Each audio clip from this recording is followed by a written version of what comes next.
Kita nyo yung gulong niya. Pang off-road talaga yung style niya. Ito yung mga muffler na hindi mo nyo na kailangan pa napalitan ng mga aftermarket. So ang kinagandaan sa Kaul Hager mga mix, no, hindi siya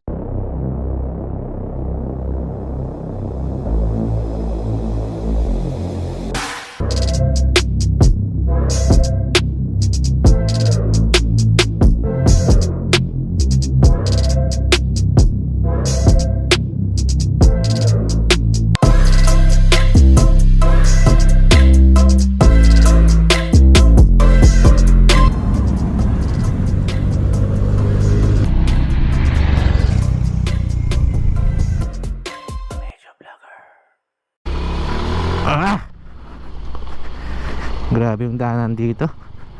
Liko tayo dito. Liko. Ayun. Bago yung lahat, shoutout muna sa ating major sponsor. Shoutout Jollibee tsaka McDonald's. So what's up mga Megs? Meg Reeves here, your major vlogger. Moving forward. Ngayong araw ito mga Megs ay pupunta po tayo dito po sa Motor Ace Panglao dahil nga nakapag message sa atin si Sir Janjan, isa pong empleyado sa Motor Ace Panglao. Maraming salamat po. Nag-message kasi sa atin mga Megs na meron po silang bagong motor na nilabas ngayong 2021 at yung motor na ito mga Megs ay motor po ito ni Honda. Yun po mga Megs yung pupuntahan natin at i-review po natin kung babagay po ang motorcycle na iyon para sa inyo. Saan ba yung gasoline station na yun? Dito ata yun. Ito siya. Yan, ito yung Truman Petrol. Hanapin natin si Mark Paul Pilenta. Hi sir, ikaw si Mark Paul Pilenta? Yun, ikaw nga oh. Paano yan? Wala kang motor. Meron. Ito pala mga Megs, si Mark Paul Pilenta yung nanalo ng ating giveaway para sa 5,000 subscribers. Sir, baka may gusto ko na i-shoutout. Naka-vlog tayo naka-vlog nga. Naka-vlog tayo. Shoutout ko lang mga kaibigan ko sir, tapos mga kasama ko dito. Yun oh. Thank you Bigay ko sa iyo yung ating giveaway. Yun ito. Yes sir. Picture tayo sir Sige.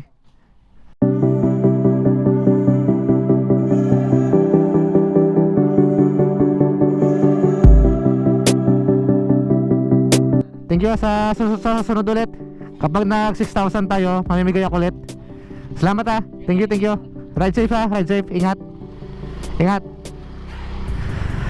Yun mga Megs, naibigay na natin yung ating riding jersey. So congrats ulit kaya Sir Mark Paul Pilenta. Congrats. Ngayon mga Megs, bakbakin na natin to at punta na tayo ng Motor Ace dito po sa Panglao, Bohol.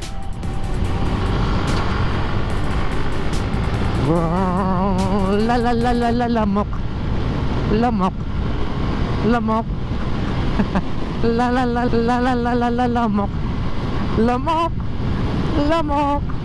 Mga Megs, no, ay nandito na po tayo sa Motor Ace Panglao dito po sa Island of Bohol. Dahil nga mga Megs, may kumakaway na ADV, so dyan ka lang muna at balang araw ay baka naman. So yun mga Megs, no, dahil nga nakapag-message sa atin nga si Sir Janjan na empleyado dito sa Motor Ace Panglao. So shoutout po sa iyo sir, maraming salamat po sa pag-update po sa akin. Dahil mga Megs, meron po sila dito na Honda XRM dual ano tawag ba dito? Yung DSX dual ano tawag ba dito? Na XRM dual Sport Extreme. So kung natatandaan nyo mga Megs, meron po tayo na blinag nakaraan na nag-vlog po tayo ng XRM ni Honda na ngayong labas ngayong 2021. So na-vlog na po natin yung dual sport nila at yung kanilang motard. Ngayon mga mix, no, kumpleto na po yung variants natin dahil may 3 pong variants yun eh. So ngayon, meron po sila dito na may Dual Sport Extreme. At yun po mga mix yung ating halongkatin at susuruin kung babagay ba ang motorcycle na ito para sa inyo. Kaya tara. So, ito po mga mix yung kanilang XRM Dual Sport. Yan. So yung kinaibahan ng Dual Sport mga mix dahil yung sa front tire niya, yung sa front brake niya ay naka-disc brake. Pero dito sa kanyang rear brake ay naka-mechanical drum brake po siya. Hindi po siya disc brake. Ito po yung kanilang dual sport. So yung cash price nito mga megs yan. So yung cash price nito mga megs ay nasa 68,500 at may down payment po ito na 3,000. At yung monthly natin for 3 years ay 3,643 at may rebate po ito na 200. Punta naman tayo mga megs kay Motard. So ito mga megs yung kanilang Motard dito. Kaso mga mix, no, yung Motard na ito ay 2020 pa po ito. Pero mga mix, same lang po sila ng design. Nagkaiba lang po mga mix dahil naka digital meter panel na siya. So ito, analog pa siya. Pero sa design mga mix ay same lang po sila ng bagong Motard ngayong 2021. So yung Motard mga mix, yung kinibahan naman niya dahil yung sa gulong niya ay naka pang city drive yung kanyang gulong, tapos naka disc brake po sa front at naka mags po siya. Ganoon po yung Motard. At dito naman sa rear niya ay naka disc brake din po siya. So yun po yung Motard mga megs. Kaya ngayon mga megs, no, punta na tayo sa sinasabi ko sa inyo na Dual Sport Extreme ni XRM ngayong 2021.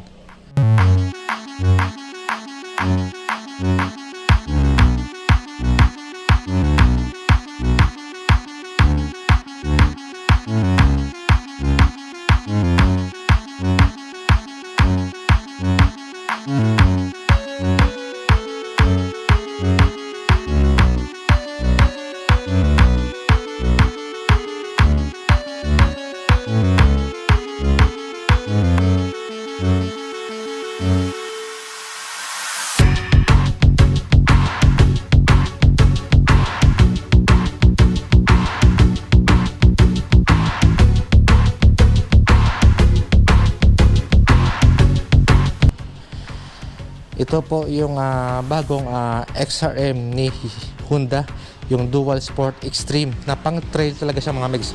So paano mo masasabi na pang trail talaga? Dito pala mga megs sa kanyang gulong, kita nyo yung gulong niya, pang off-road talaga yung style niya. Tapos yung kanyang sa front suspension niya na naka-telescopic fork, masyado pong mahaba mga megs, parang may dinagdag po sila dyan para yung design niya ay parang pang off-road talaga siya. Tapos syempre naka disc brake po sa harapan. At ang ganda ng kanyang gulong dito mga megs sa kanyang harapan dito. Naka radial tube po ito. So hindi pa po ito tubeless. Yan. At kita nyo yung kanyang front fender dito. Ang ganda. At dito mga megs sa kanyang rear tire. Yan. So yung sa rear brake niya ay naka disc brake po. Naka disc brake siya. Tapos ang ganda rin po ng kanyang gulong. Pang off-road talaga yung gulong niya. Tapos mga megs, no, ang kinagandahan naman dito sa kanilang Dual Sport Extreme ay yung kanyang rear suspension mga megs. Iba po yung kulay niya, kulay pula. Dahil kumpara po mga megs sa kanilang Dual Sport, kulay itim siya. Yung sa Dual Sport tsaka sa Motard ay same po sila ng kulay ng rear suspension, kulay itim. Pero yun, kulay pula. Pero yun mga miss, no, kulay pula siya. So bumagay po siya sa kulay ng decals na may kulay pula. So napakasimple lang po yung decals ng mga megs. Napaka-astig ng motorcycle na ito. Ito talaga mga megs yung mga motorcycle na pang-akyat bundok talaga. Kung mahilig kayo sa mga adventure ay ito po yung mga motorcycle na nararapat sa inyo. Bagay na bagay po sa inyo to. Ang kinagandahan dito mga megs, meron po siyang cowl hugger dito. Yan.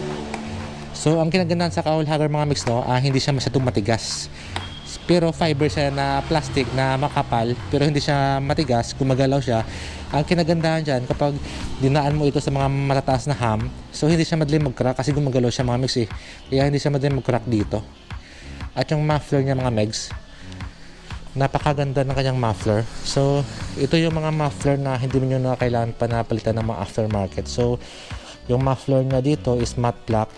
Tapos, yun, may bakal siya na heat guard. So, ang kinaganahan dyan, para sa mga makukulit na bata, hindi siya mapasok. Napakaganda ng disc brake niya dito mga megs. Ito, kulay pula pa. So bumagay talaga sa motorcycle na ito. Dito mga megs, sa kanyang front light ay gumagamit na po ito ng halogen. So hindi pa po ito LED. At dito sa kanyang signal lights ay bulb type din po ito. So gumagalaw siya mga megs dahil nga yung motorcycle na ito ay dinesign talaga siya para sa pang trail. Kaya gumagalaw siya mga megs, no? Para at least pag dinaan mo to sa mga matagtag na daanan ay hindi siya madaling mag-crack dahil gumagalaw siya. So may guma siya dito. Ang ganda mga megs. At ang ganda ng design ng kanyang signal lights dito. Maganda. Especially mga megs, no? Sa kanyang headlights dito mga megs na napakaangas. Ganda mga megs, no? Parang masasabi mo na parang LED siya, no? Dahil napakakintab talaga niya. Pero halogen po yan mga megs. Ang ganda. Tapos ito mga megs, no? Ang ganda rin po. Pero ito mga megs, solid talaga yung design niya. Ang daming lining dito mga megs. Kaya napaka-sexy, napakaangas ng motorcycle na ito. Alam naman natin na almost 20 years na po talaga na pumapayagpag ang XRM ni Honda dito po sa Pilipinas. Kaya siyempre mga megs, kapag sinabi natin na XRM ay legendary na talaga ang motorcycle na ito. Ang cute ng kanyang digital meter panel dito. Maliit lang siya pero kumpleto po yung mga megs, kumpleto ricados. Dito may logo siya na Honda. So andito po yung kanyang high beam, low beam mo, signal lights, check engine, tsaka neutral. So wala siyang gear indicator. So ito ilaw lang siya na kulay green kapag naka-neutral siya. Motorcycle is powered by PGM FI. So fuel injection na po ito. Ito naman 4 settings to mga megs. So push mo lang to. Simple naka standard key. Pagdating sa switch mga megs, no, simple lang po yung switch niya. Ito po yung power mo. Tapos high beam, low beam mo, tsaka signal lights. Yan, push at horn mo. Ito mga mix, no, solid talaga ang motorcycle na ito dahil napakaganda po dito. Tapos ito, ang ganda rin po dito. So may butas siya dito para dito rin po papasok yung hangin. Ganda, ang ganda ng mga lining. Ito talaga yung mga trademark ni XRM na parang patalim dito. Kung nakita nyo yung kanilang dati na XRM 125, yung unang labas, kaya lalo talaga na sumikat yun.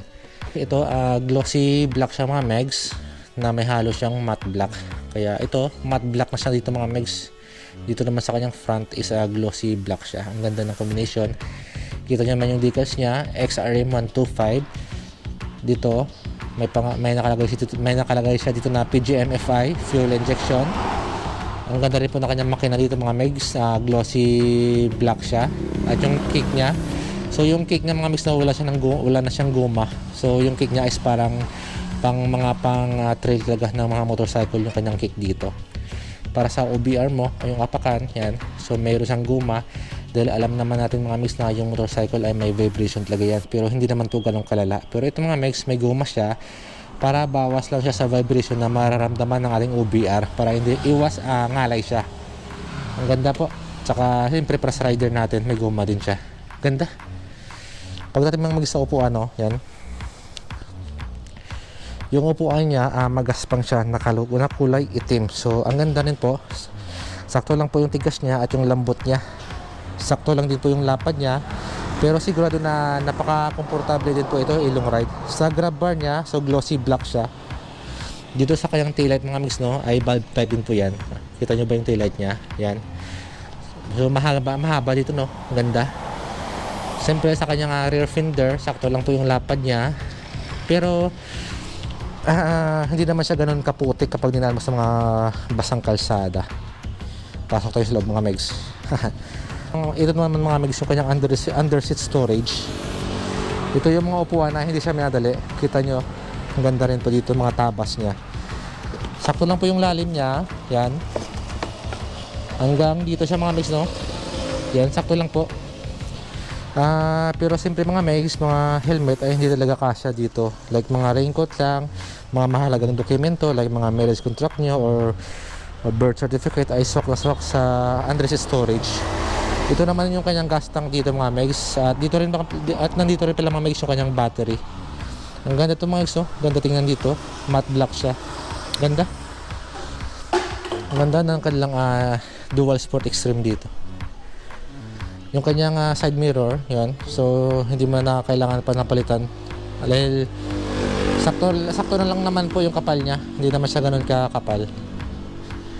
At swak na swak dito mga megs yung kanyang naked handlebar. Dahil napakaganda po ng kanyang naked handlebar. Pang extreme talaga ang motorcycle na ito dahil parang malapad yung kanyang handlebar dito. Ganda. Kaya ito yung mga ito yung mga handlebar na hindi siya nakakangalay kapag nilong ride mo. So ulitin ko mga megs, available po yung kanilang Dual Sport Extreme dito po sa Motor Ace Panglao.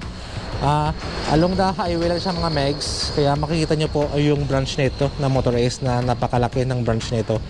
Parang ito po yung pinakamalaki ng Motor Ace dito po sa Bohol. Yung cash price nito mga megs ay nasa 72,500 at yung down payment ay nasa 3,000 at yung 3 years nito mga megs ay nasa 3,858 at may rebate po ito na 200. Kabasta't on time lang po tayo na magbayad mga megs ay ma-avail natin yung rebate na 200, kaya swak talaga sa inyo ang motorcycle na ito. Hindi po siya masyadong mabigat para sa monthly natin mga megs, kaya punta lang po kayo dito sa Motor Ace Panglao at kung makaway din po yung kanilang Dual Sport. At syempre kung makaway din po yung ADV na digatas na kulay. Ang ganda talaga ng ADV mga megs. At syempre kung makaway din si Airblade, nakunin nyo daw siya. At syempre andito rin po si Genio, kung makaway din, Honda Beat. At si Suzuki, hindi rin mapapahuli, si RS125. At syempre si Honda Click. At syempre yung kanilang extreme na pang trail. So yun mga mix, no? Bago pala matapos yung vlog natin, shout out ulit kay Mark Paul Pilenta, ay yung nanalo ng ating tube mask at riding jersey. So maraming salamat po sir, at sana sa susunod ay makasali po kayo ulit mga megs, dahil pag umabot tayo ng 6,000 subscribers ay mamimigay po tayo ulit ng giveaway, kaya antabayan yung mga megs. So yun mga megs, thank you and God bless.